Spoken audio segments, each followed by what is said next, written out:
How do you create effective self-defenders quickly? Well, you don't do it through fast training. Fast training develops sloppy, amateurish fighters, people who cannot perform under pressure, not because they lack the proper mental capacities, but because their techniques simply are not ingrained enough to do so. So what's the solution? The 3 steps to an effective self-defender with quick responses created quickly is through slow, precise, and tactical training. Let's break that down. Slow training. Slow because our brains do not know the difference between practicing something slowly and something quickly. When we perform an activity over and over and over again, it myelinates a neural pathway. It creates a rut or a rivet in the brain that we refer to as muscle memory, colloquially. And that rut will be created whether you do the action slowly or quickly. But if you do it slow, well, like the Special Forces say, slow is smooth, smooth is fast. My instructor, Mike Suber, says, train slow, learn fast, train fast, learn slow. That is, when you train quickly, you learn a skill slowly. When you train slowly, you learn a skill quickly. I remember there was a Karate Nerd video a few years back talking about the benefits of doing techniques slowly.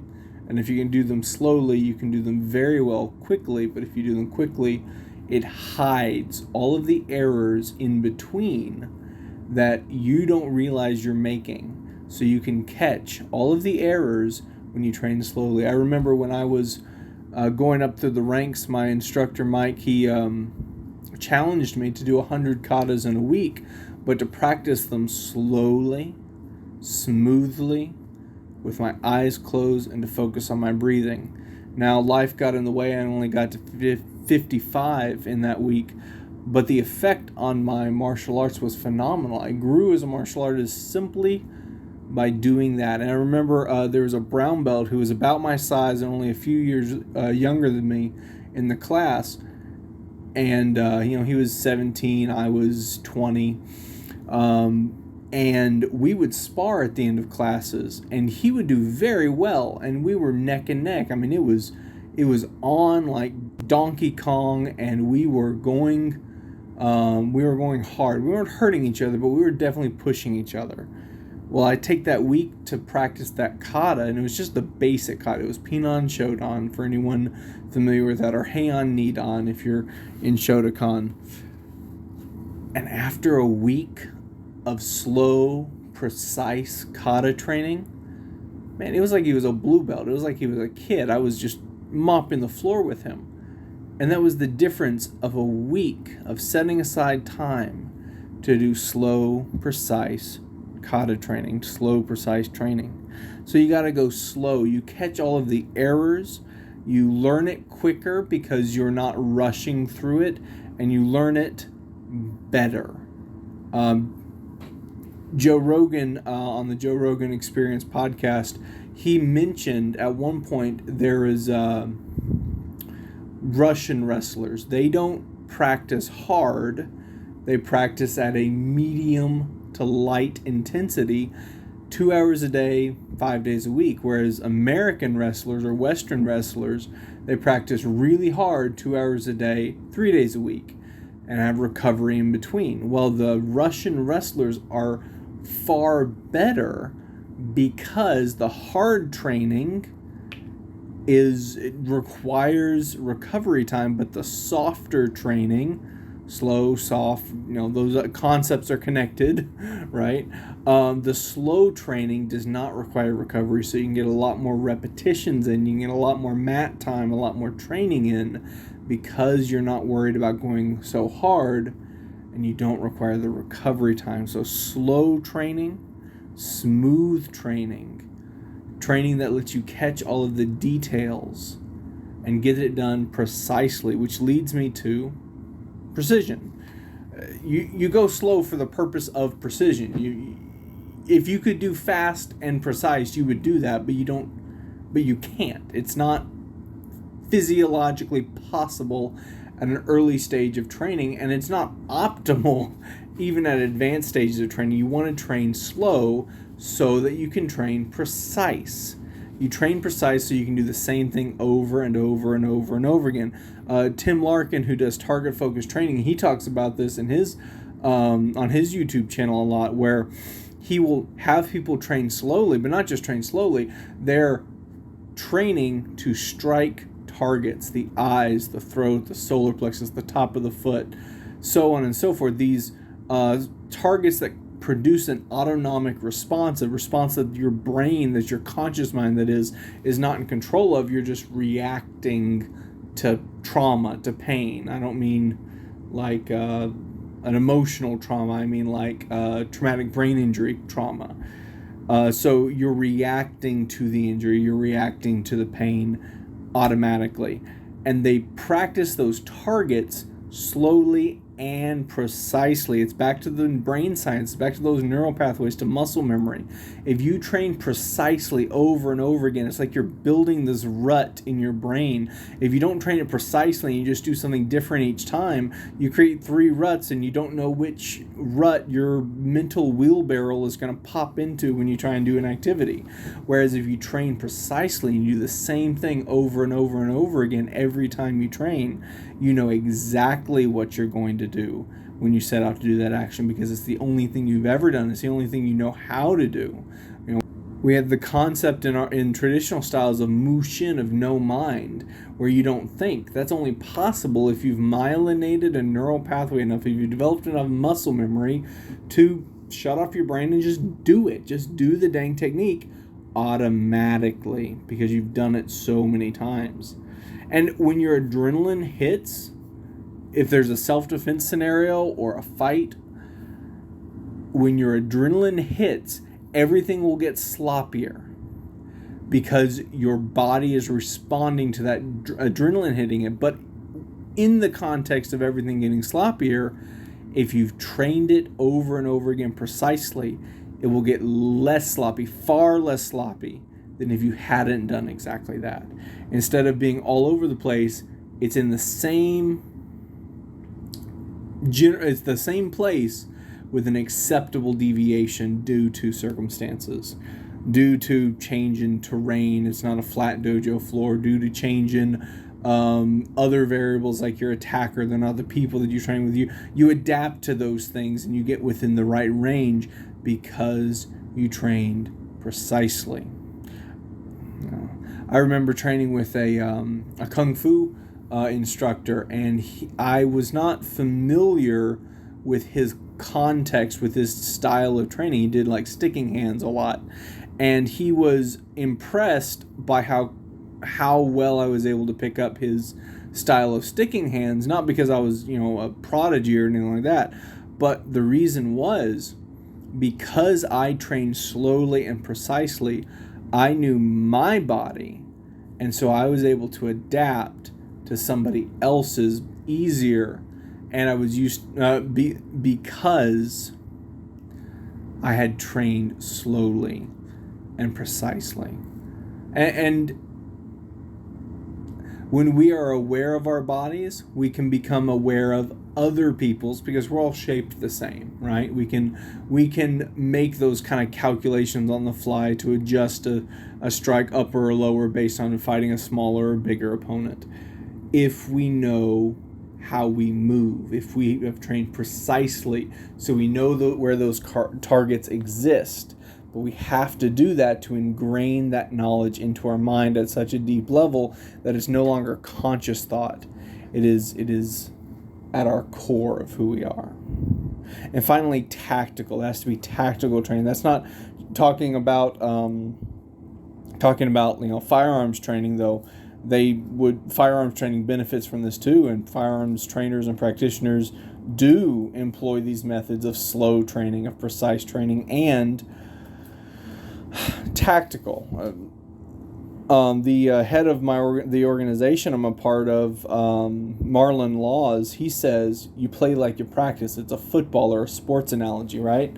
If you're practicing one set of things, the application of those in the actual event, and of course in our context that's self-defense, but in the sports analogy it's the game, is going to look like what you practice. It's not going to look different, right? Like if you're always practicing a technique and just implying a hit, you don't hit, you only do the grappling, like you see in like Aikido, like they only do the grappling and they never strike to soften up the opponent. Well, you play like you practice. If you don't practice the strikes, you're not going to do the strikes. Same thing from a karate context, right? I mean, we might say, oh yeah, we do throws, but if we don't actually practice the dang throws, we're not going to apply them after the hits. Well, we train tactically. We train things that we would actually want to do in a self-defense scenario. We train things that would be effective in self-defense. We train for application. Back to talking about Marlon, he was in a discussion with a practitioner from a kind of a tangentially similar style to Matsumura Sato, and the guy said he was doing a bunkai or an application of a kata, and he was like, so you block once, you block twice, you block a third time, and then you hit. And Marlon was like, okay, so why don't you just do this? And he did the application of the technique, but he just hit. And he went for the guy's throat. Of course, he didn't hurt him, but like the application was he struck for the throat, and the guy was aghast. He said, "You just go straight for the throat?" And Marlon said, "You wouldn't." That's just it. The mindset was so different. Marlon's mindset was, I'm going to stop the threat. I'm going to end the fight. I'm going to be as he says, I'm going to be as dangerous as I can in the safest manner possible. Another time I was training with Mike, or actually we were just chatting, but we were talking martial arts with Mike and another gentleman whom I respect. And, we were talking about knife techniques and applications. And Mike's was demonstrating, you just strike up here under the ribs and, you get right into the internal organs. And the guy that was with us, who was a martial artist, he was like, that would kill the man. That would kill him. And he was aghast again. And later Mike and I were kind of musing on that, and it's kind of strange, like, well, yeah, that's what knives do. Oh, you play like you practice. It has to be tactical. I remember there was this big shootout. There's a reenactment of it on YouTube. If you look around for it, it's like the biggest FBI shootout or showdown or whatever. Shootout, I think is the word, in history. And it's these two ex-military or prior military bank robbers with all these automatic weapons loaded into their car. And they get apprehended by the police, but the police refuse local law enforcement's help, and they go in with a bunch of like 6-shooter revolvers, and it's a massacre. Like, they end up killing the two guys, but they lose a lot of guys, and a lot of guys get injured in the process. Well, one of the guys' corpses was found beside a row of spent bullet casings set up like in a straight line, as straight as tombstones in a graveyard.